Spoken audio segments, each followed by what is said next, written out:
नमस्कार, सत्यम पैठण तुमचं पुन्हा एकदा स्वागत. आज आपण नवीन पॅटर्न घेऊन आलो आहे. दागिना प्युअर सिल्क पैठणी साडी. तुम्ही बघू शकता भरपूर सारे कलर्स आले आपल्याकडे. 30+ कलर्स अवेलेबल आहे आज आपल्याकडे.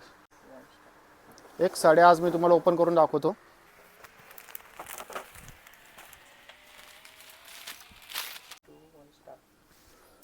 तुम्ही बघू शकता खूप सुंदर असा मल्टी कलरचा पल्लू आलेला आहे साडीला. त्यालाच कॉन्ट्रास्ट कलरचा ब्लाउज पीस, नाजूक अशी सुंदर दागिनाची बॉर्डर, रेशमी बॉर्डर येणार साडीला आणि शोल्डर बुट्टी असणार आहे. फुल साडीला शोल्डर बुट्टी असणार आहे. त्यातलाच छान असा एक Rama colour, dark Rama blue with parrot border, सुंदर असा पीच कलर